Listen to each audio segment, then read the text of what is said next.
It's just one of those days where you don't wanna wake up. Everything is everybody sucks. You don't really know why, but you wanna justify ripping someone's head off. No human contact, and if you interact, your life is on contract. Your best bet is to stay away, mother.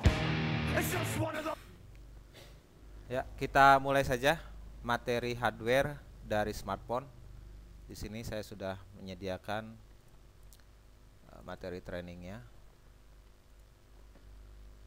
Seperti kita ketahui bahwa smartphone nanti akan terdiri dari dua subsistem. Yang pertama hardware, yang kedua software. Kemarin sudah belajar software, sekarang kita akan belajar hardware. Nah, hardware itu meliputi apa saja? Hardware itu adalah perangkat keras, di mana nanti hardware pun akan dibagi dua, hardware eksternal dan hardware internal. Apa itu hardware eksternal? Seperti kalau kita lihat utuh satu handphone, itu nanti ada yang namanya casing, ya kan, baterai, LCD, pokoknya semua bagian yang nanti bisa dilepas dari engine modul atau mesin utama, itu namanya hardware eksternal. Sementara hardware yang internal adalah seperti ini. Nah, semua yang perangkat menempel di engine board, nah, papan mesin, orang bilang PCB, printed circuit board, tapi untuk handphone atau smartphone bukan PCB. Nah, dari persepsi aja nanti di sini kita harus samakan. Jadi kalau untuk mesin ponsel itu lebih tepatnya dikatakan dengan boleh PBA, printed board assembly. Artinya papan yang dicetak untuk perakitan. Atau juga PWB. Ya, atau PWB orang Indonesia bilang, printed wired board. Jadi papan yang penghubungnya sudah bukan lagi sirkuit yang kalau kita lihat perangkat sebelumnya, komponen itu akan menembus boardnya, kemudian dipatri dari bawah, betul kan? Artinya teknologi yang dipakai adalah teknologi through hole, artinya melalui lubang. Komponen ditaruh di atas, kemudian disolder dari bawah. Ya. Nah, kalau untuk handphone ini namanya PWB, printed wired board. Ya, artinya semua komponennya ini akan menempel di permukaan papan, tidak menancap ke dalam bahkan menembus papan, gitu kan? Menempelnya hanya dengan teknologi yang dinamakan SMD. SMD itu apa? Surface Mount Device. Jadi komponen ini hanya menempel di bagian permukaan papan, tidak menembus papannya. Makanya alat yang kita gunakan juga kalau kita lihat orang bilang itu hot gun, hot air. Padahal kalau kita lihat alatnya sendiri adalah namanya SMD Rework Station. Jadi SMD itu adalah komponen-komponen yang semua menempel di bagian mesin atau engine modul. Komponen-komponen yang menempel inilah yang dinamakan komponen SMD. Ya, beda. SMD, jadi komponen ini hanya sifatnya menempel, tidak menembus papan. Jadi untuk mengerjakannya ini hanya oleh perangkat yang disebut dengan SMD Rework Station atau hot air, ya, gitu kan. Hot air, udara uap panas. Jadi untuk prakteknya tidak menyentuh dari komponen sebetulnya. Oke, akan dibahas nanti di bagian motorik. Saya akan membahas mengenai teoretik dulu. Jadi salah pemahaman, salah persepsi, salah pengertian, salah langkah. Salah langkah akibatnya fatal. Handphone perangkatnya rentan. Contohnya, kalau kita berikan input salah, maka ponsel pun bisa short. Nah, itu kan. Nah, oke. Saya akan bahas itu nanti di praktek hardware saja. Nah, ini untuk materi hardware. Ya. Untuk materi hardware kita sama-sama tolong konsentrasi karena ini penting. Saya bilang hardware itu menentukan.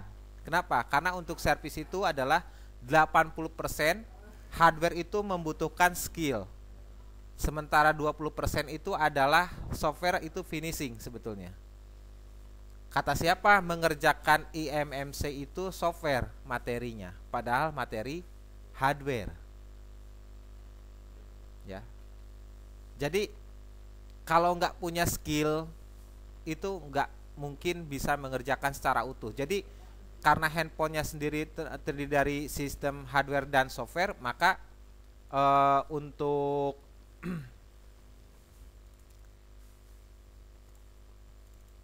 untuk kemampuan kita pun harus dengan hardware dan software.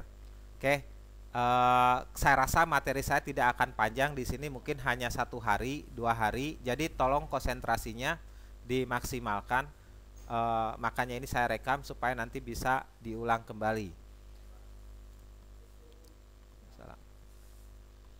Oke, apabila kita melihat mesin seperti ini, ya. Kita lihat mesin seperti ini. Atau saya di sini sudah punya yang nanti akan jadi bahan. Ini kebetulan ini mesinnya Vigen, ya. Dia menggunakan IMMC seperti ini, dan ini yang sudah kita praktekkan beberapa hari yang lalu bersama Pak Sege, ya. Di sini saya akan coba dengan mesin baru, ya. Ya, di sini akan ada mesin yang seperti ini.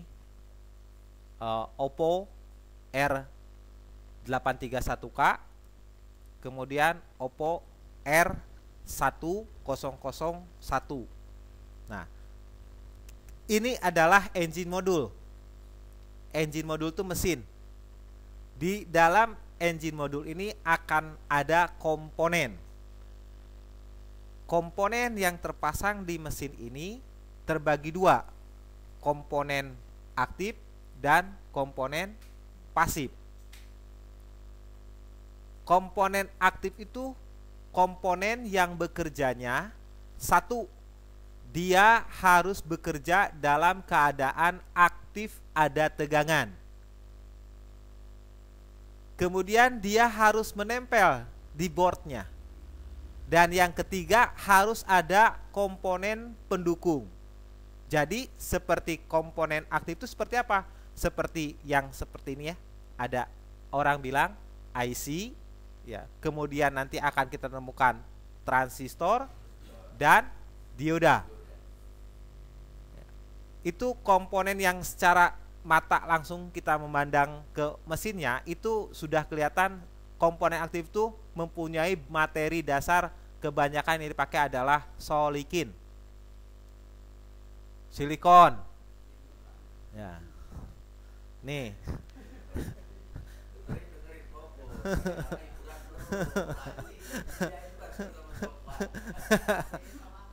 Ini silikon. Rata-rata sebagai bahan yang digunakan silikon itu, ya, seperti bahannya berwarna hitam. Jadi banyakkan komponen aktif nanti yang dipasangkan yang hitam-hitam seperti ini itu berbahan untuk komponen aktif, ya. Kemudian juga di sini akan ada bahan komponen pasif, yaitu komponen yang bekerjanya tanpa harus dipasang. Artinya komponen ini kalau kita cabut dari mesin, kemudian kita ukur, dia akan punya nilai sendiri. Artinya sudah bekerja, walaupun 1 tidak diberikan listrik, yang keduanya tidak dipasang dalam rangkaian atau engine modul. Paham? Nah, bagaimana untuk memastikan si komponen-komponen ini siapa namanya, apa bentuknya, bagaimana lambangnya? Kita tidak bisa langsung melihat dari mesin ini atau main tebak-tebakan, apalagi untuk pemula. Ada yang bilang sampai saya kaget dan sedikit loncat ketika ada yang bilang handphone ini di sini ada kutu-kutu. Ya, kutu di handphone. Wah. Nah, itu ya memang menganalogikan seperti itu, tapi nanti jangan salah persepsi. Dari salah persepsi, nanti di sini ada kutu itu belum tentu sama. Komponen yang pasif ini mempunyai ukurannya bisa sama kecil, sama warna, tapi belum tentu mengenai fungsinya. Nah, jadi bagaimana cara kita tercepat untuk memahami hardware smartphone dengan cara tepat, singkat, ya, tepat.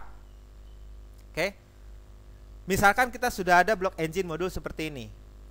Jangan khawatir karena setiap ponsel sekarang sudah dilengkapi dengan peta kerja kita yang disebut dengan skema. Kita buka ya. Ini dalam posisi seperti ini, ya. Saya akan buka skema. Oke. Di dalam skema itu akan ada istilah-istilah yang harus saya perkenalkan. Pertama di sini nanti akan ada folder video tutorial. Video tutorial ini nanti ada istilah assembly, disassembly, artinya cara bongkar pasang. Kalau dari perusahaan yang memperhatikan standar internasional, setiap produk ini selalu akan didampingi oleh cara bongkar dan cara pasang atau yang disebut manual service atau service manual. Ya, ini tidak usah saya putar karena nanti ada yang lebih menarik lagi videonya Miyabi versi baru. Ya. Oke.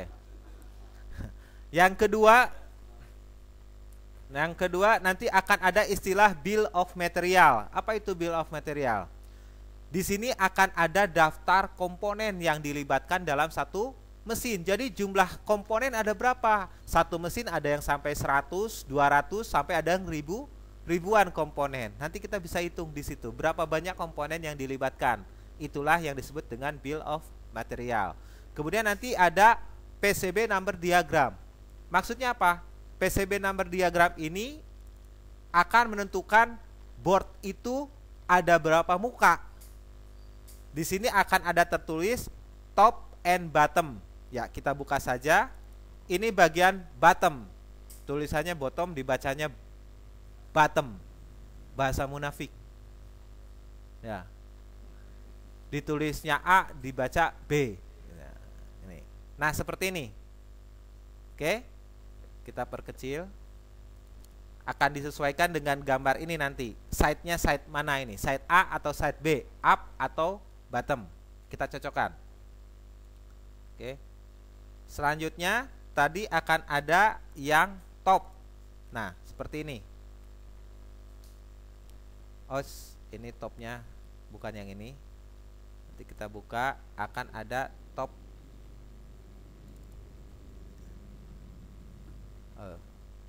Sebentar. Ini nanti akan ada top yang, nah ini bahasanya kebetulan pakai bahasa Pinyin ya, jadi saya kurang paham. Yang saya bisa cuma bahasa Arab dan bahasa Inggris, bahasa Indonesia. Oke. Nah, langkah pertama untuk kita mengenali komponen dalam suatu block engine modul ini harus hati-hati. Perlu kita ketahui bahwa mesin ponsel ini dia itu sifatnya blind komponen. Wah, Pak Denny kok ngajarnya pakai bahasa bule atau bahasa Inggris? Kenapa? Karena mau nggak mau kita teknisi harus sedikit mengenal istilah bahasa mesin. Bahasa-bahasa yang saya perkenalkan nanti itu akan ketemu pada saat di skema. Jadi saya tidak mungkin mengenalkan bahasa di luar itu maksudnya, ya. Ya, sedikit-sedikit setelah belajar handphone ada nilai plusnya gitu kan. Tahu sekarang antara bottom dengan up. Nah, oh dasar, bawah bottom, kalau atas top. Nah, seperti ini. Kita tidak bisa memponis, Pak, kalau kapasitor itu seperti apa? Itu yang kecil coklat atau resistor itu yang kecil hitam. Betul? Nggak bisa, Pak. Ada langkah yang cara tepat, cara cepat seperti ini. Setelah kita melihat blok engine-nya seperti ini, kita perhatikan dulu bodinya. Kita kenali lewat bodinya dulu. Antara body block engine ini dengan skematik yang kita punya ini sama apa tidak? Caranya seperti ini. Lihat di sini akan ada lekuknya, seperti ini, lekuknya. Kemudian nanti di sini ada konektor, kita samakan. Bener nggak? Lekuknya plus konektor, oke? Nah, inilah cara yang tepat kita untuk mengetahui komponen apa yang ada di blok engine ini. Pertama, seperti ini. Jangan kita belajar handphone semuanya kita baca, pusing nanti. Atau baca skema semuanya kita baca, pusing. Tapi bagaimana caranya, dari mana awalnya, saya akan coba paparkan di sini, ya. Pertama, lihat bentuk blok engine-nya, ya. Yang kedua, seperti ini. Setelah kita lihat blok engine-nya, samakan kira-kira di sana akan ada seperti ini. Satu kamar atau blok satu kamar ini. Nih, samakan. Cocok nggak? Begitu kan?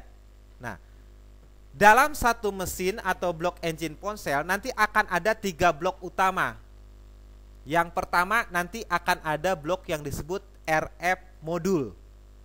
RF modul penandanya nanti ada semacam antena converter atau converter antena. Seperti ini. Buletan dari kuningan, ini adalah tempat menempelnya antena.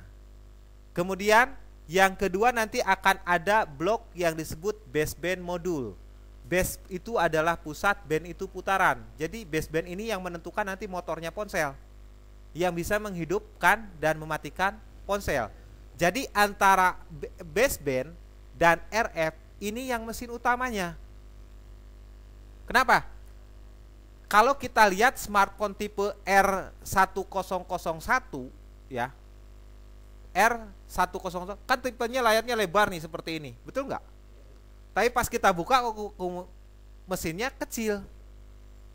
Nah, sisanya itu adalah UI-nya.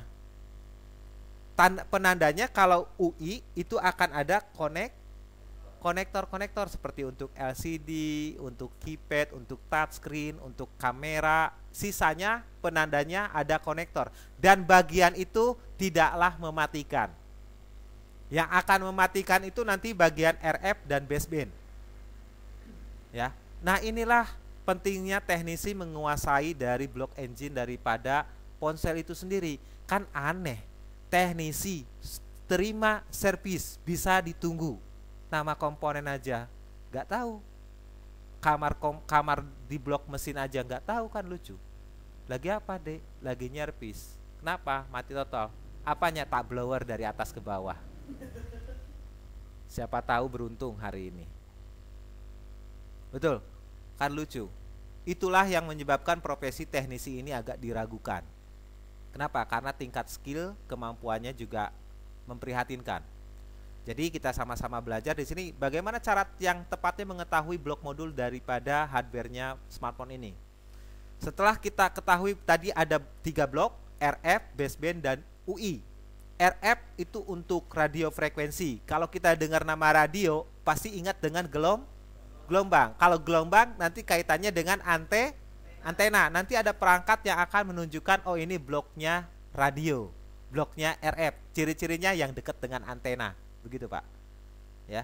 Kemudian nanti akan ada blok baseband. Blok baseband ini pusatnya putaran atau motornya. Di sini di mana terdapat yang disebut dengan motor itu berarti ada power, ada sumber tegangan, ada sumber tenaga. Nanti akan ada yang disebut dengan IC power. Penandanya apa? Biasanya ada konektor baterai. Terus plug-in USB. Itu dekat dengan blok baseband. Boleh nanti kita buktikan gitu. Yang terakhir nanti akan ada UI, yaitu perangkat-perangkat aksesoris atau pelengkap. Nanti penandanya akan ada banyak soket, ya, soket-soket seperti ini. Oke. Tadi sudah ada, kita bahas dulu mengenai komponen aja dulu ya. Mau blok RF, mau blok baseband atau UI, yang akan kita ini kan adalah sekarang komponen hardware-nya dulu. Ada komponen aktif dan komponen pasif. Nah, kita ambil satu contoh saja di sini untuk menentukan mana komponen aktif dan mana komponen pasif. Kita lihat aja langsung ke ininya. Jika kita sudah melihat seperti ini, ambil salah satu kamar saja, tidak usah semua kamar diacak, karena insya Allah nanti akan ada komponen yang sama ditempatkan dalam kamar lain. Contohnya seperti ini. Jika Anda temukan U dalam satu rangkaian, itulah yang disebut unit. Unit. Inilah main komponen atau komponennya. Di sini komponen U itu misalkan pakai kode, di sini ada komponen kodenya atau kode komponen U1401. U1401 ini adalah unitnya, kepala unitnya.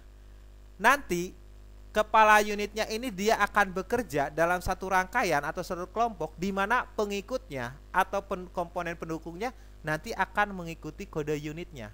Misalkan kalau kode unitnya U1401, maka komponen pengikutnya adalah C1430, C1449. Mengertikah? Saya analogikan dengan sebuah tim sepak bola. Kita walaupun komponennya mau saya tabur satu mesin, beda kamar, tapi di sini ada komponen. Misalkan U1401 di sini. Terus kita lihat di sini ada C14 sekian-sekian. Walaupun berada di kamar sini, tapi kita bisa memastikan kalau komponen tersebut adalah perwakilan dari, paham? Itu cara mudahnya.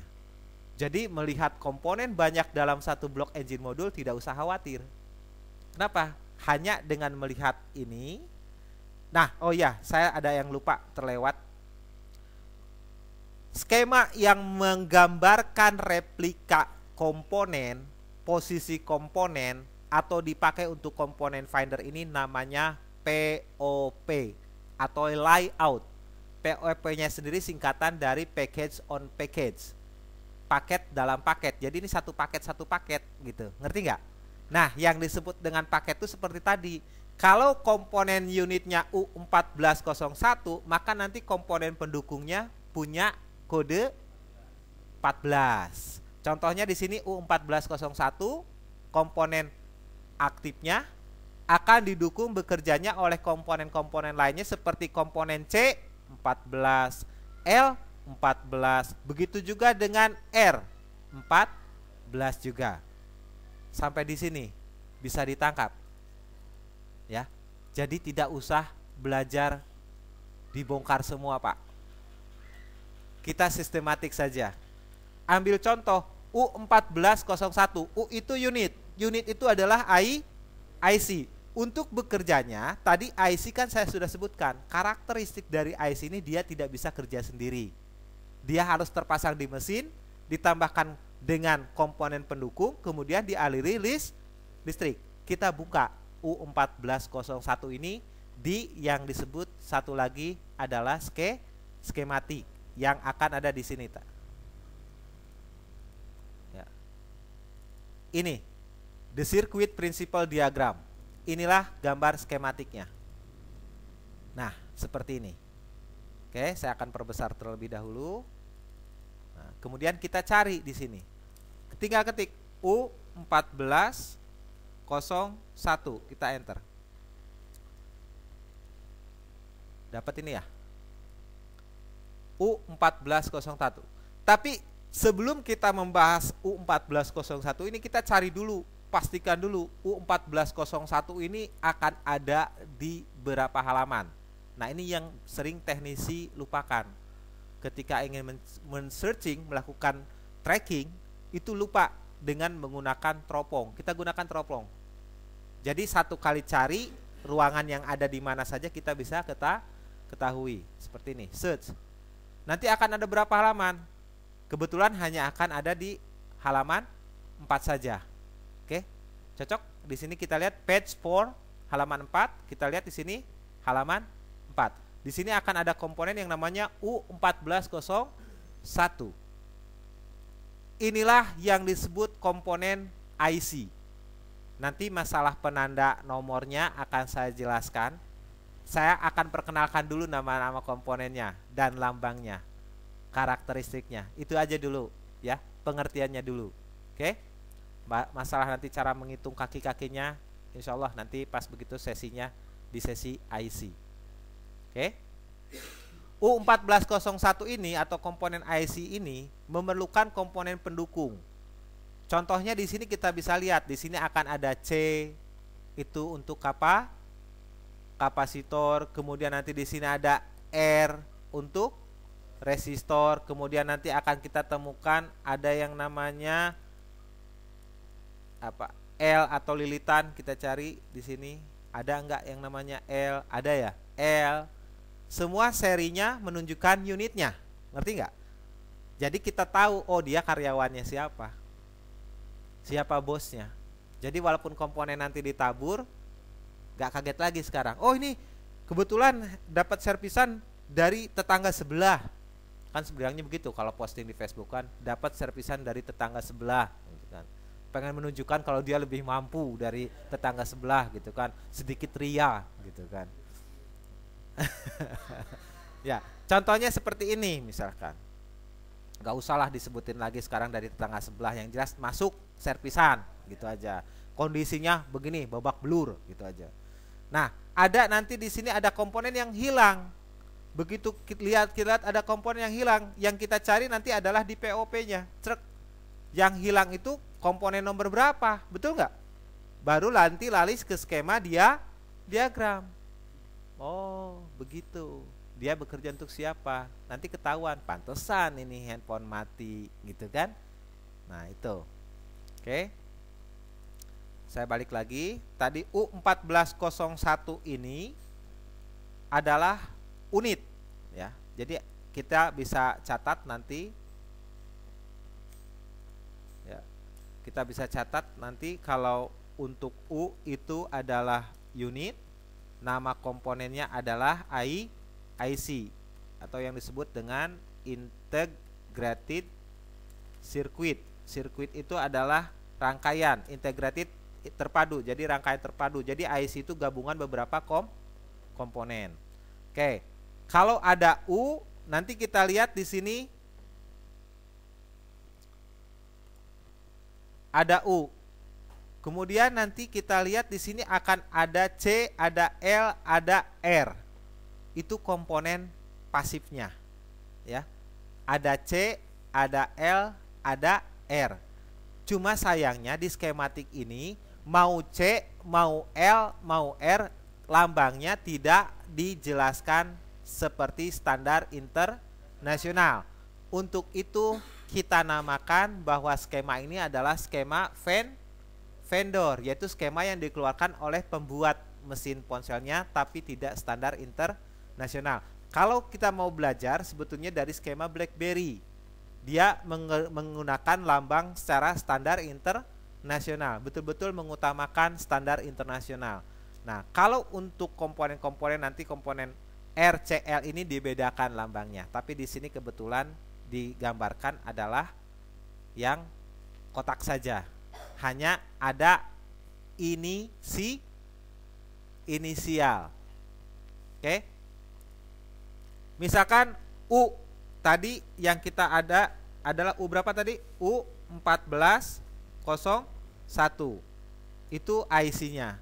Akan didukung oleh komponen-komponen. Kalau misalkan dia perlu transistor itu lambangnya Q, berarti kepalanya 14 sekian-sekian. Betul? Kemudian nanti perlu dioda, inisialnya adalah D, bukan lambang ya. Ini notasi atau ini inisial ya, 14 sekian-sekian. Kalau dia perlu resistor, sama kepalanya 14 sekian-sekian. Kalau dia perlu C, kapasitor, sama 14 sekian-sekian. Kalau dia perlu L, sama juga 14 sekian-sekian. Yuk kita buktikan. Misalkan seperti ini, C1428 ya. Di mana letaknya? Kita lihat di sini.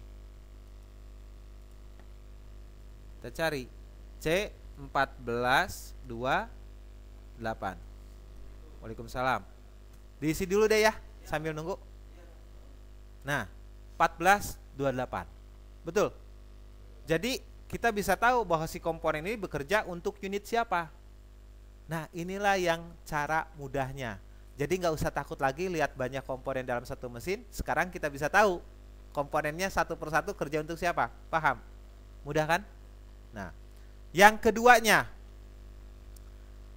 nanti akan ada komponen aktif, komponen pasif. Kemudian nanti inisialnya tadi sudah saya gambarkan. Yang terpenting pada saat nanti kita mau mengeksekusi atau mengetahui si komponen ini adalah posisi dia. Karena posisi menentukan fungsi. Ya. Sebagai contoh, di sini ada kapasitor. Kapasitornya ini dipasang antara jalur positif dan jalur negatif. Ini yang disebut dengan posisi paralel.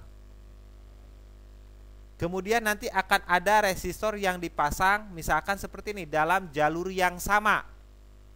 Itu yang disebut dengan seri. Nah, jadi saat kita belajar yang harus kita pahami adalah bukan masalah nama komponen. Misalkan resistor, fungsinya untuk apa? Tahanan. Orang bilang begitu kan? Selama ini kan belajar apa fungsi resistor? Tahanan. Sangar berbuat kejahatan apa resistor sampai ditahan segala. Ya kan? Resistor belum tentu hanya sebagai penahan saja. Kalau lihat posisi. Jadi alangkah baiknya kita kupas, ya kan? Kita definisi, pengertian dan aplikasinya pada saat itu diterapkan dalam engine modul, kita betul-betul memahami. Jangan hanya kursus taunya resistor sebagai hambatan atau tahanan. Pada saat dilihat di skema, ini tahanan, itu tahanan. Belum tentu ya. Apalagi kemarin diajarkan sama Pak Sege ada resistor pull up, gitu kan? Ada pull down, ada pull up, piye toh? Nah, gitu kan? Nah, oke. Saya akan kupas, saya ambil contoh dulu sedikit ya. Mengenai ini, lambang-lambangnya dulu harus jelas. Saya ambil skematik dari skematik yang saya sangat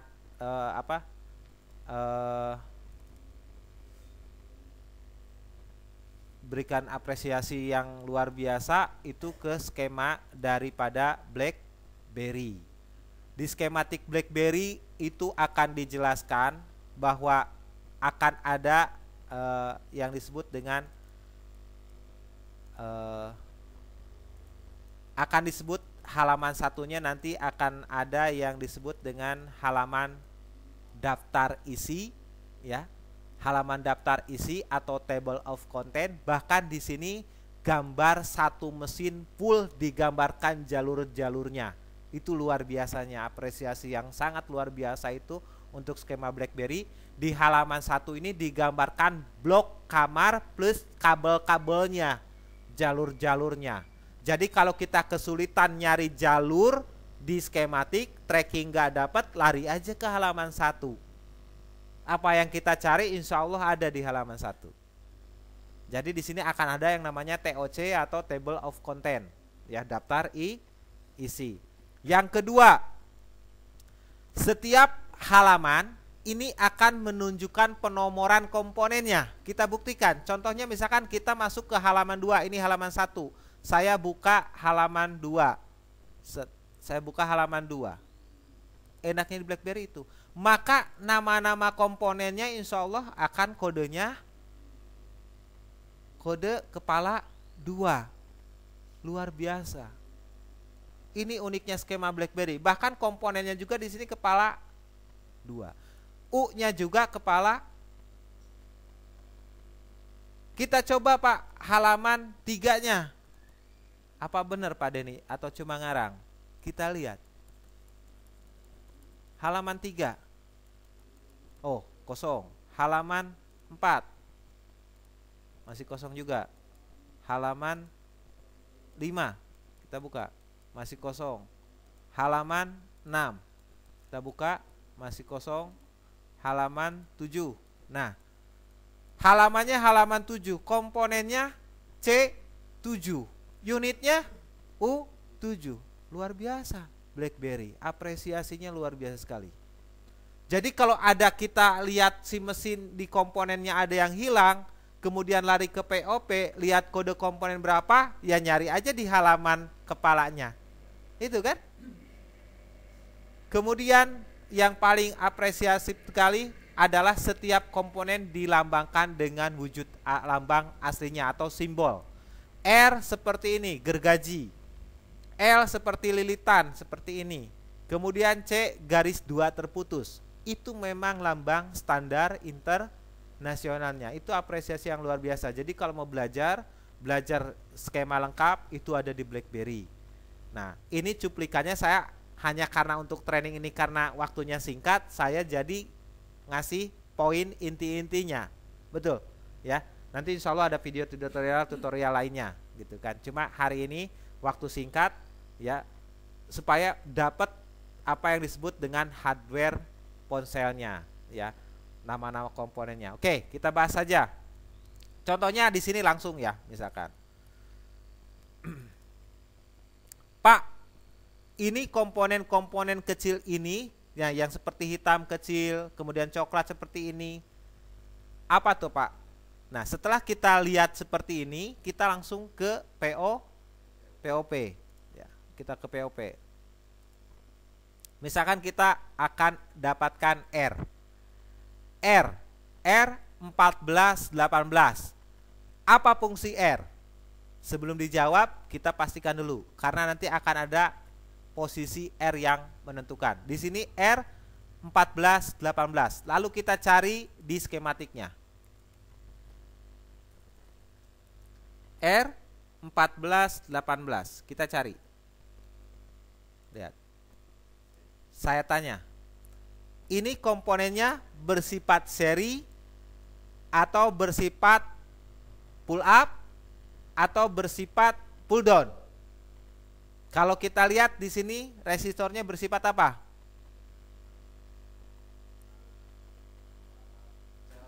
Jawab. Ini resistor R, inisialnya R. Resistor inisialnya R. Ya.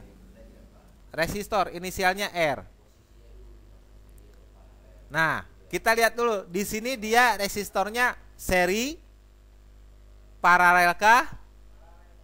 Ya, paralel. Kenapa bisa disebut paralel? Saya bilang. Ya, ini jangan tertipu.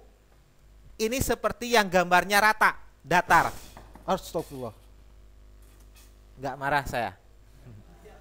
Seperti ini, betul, ya. Kemudian gambarnya seperti ini, betul ya. Nih, seperti ini. Ini disangkanya ini seperti yang seri. Padahal jawaban sebenarnya dia dipasang paralel. Kenapa? Ini tegangan, ini jalur utama, ini. Jadi sifatnya kalau gambarnya, kalau saya boleh rubah, dia posisinya begini. Paham? Nah, ini jalur utamanya yang akan dia berikan tegangan. Jadi ini yang akan dia berikan ini sumber ini jalur utamanya.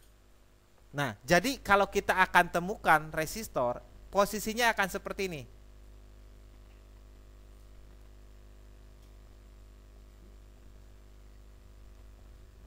Mau ngubek-ngubek skema apa saja, resistor itu akan punya 3 posisi. Dia dipasang sejajar dengan jalur, artinya kalau dia tidak punya cabang. Oke? Ini yang disebut dengan resistor yang dipasang seri. Contohnya seperti ini, yang seri itu. Lihat. Ini yang disebut resistor seri. Nih. Tahu nggak? Ini seri. Kenapa? Sampingnya dengan sampingnya hanya jalur biasa. Betul? Tidak ada, artinya dia dalam satu jalur. Tidak ada percabangan. Itu dikatakan seri. Nah, sedangkan yang ini, nih yang tadi, ini dia satu jalur utamanya ketemu dengan tegangan. Itu yang disebut dengan pull up, resistor paralel pull up. Pull up itu ketika jalur utama di atasnya adalah tegangan. Contohnya kemarin IMMC kan? Saya ambil contoh aja supaya nanti tidak pusing.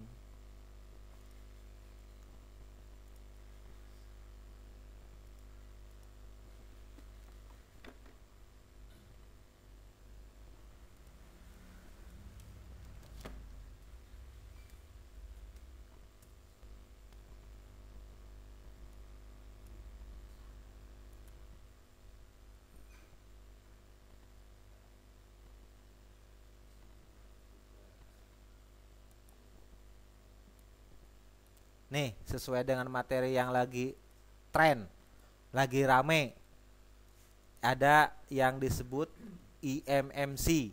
Nah, IMMC bekerjanya nanti bisa lihat. Di sini ada resistor yang pasang apa? Seri. Yang ini seri, yang ini paralel. Nah, paralelnya ini paralel menuju tegangan yang ada di atas. Ini yang disebut R pull. Ya. Makanya kalau membahas masalah ini IMMC, sifat dari datanya, data ini namanya push pull. Data ini masuk ke sana dipaksa, namanya data push pull. Kenapa? Karena jalurnya juga di pull up. Nah, itu nanti ada istilah-istilah seperti itu, data push pull. Apa itu data push pull? Yaitu data yang jalannya, ya betul, dipaksa untuk masuk karena diberikan tegangan, itu R paralel. Ini R pull up. Yang ini adalah nanti R pull down ketika R yang dari jalur utama bertemu dengan ground. Contohnya ada. Hati-hati sebentar, saya akan buka. Biasanya ini kalau ada di RAM. Nih. Resistor, satu kaki ke IC, satu kaki ke ground. Ini pull down.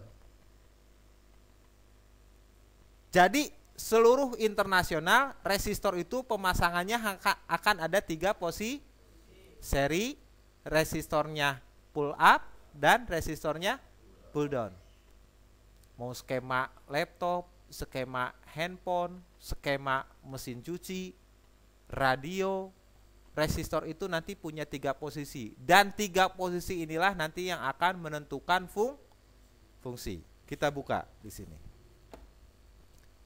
supaya kami menggunakan ISIS tapi bukan anggota ISIS. Kami ini ISIS itu ikatan suami ikut istri. Gak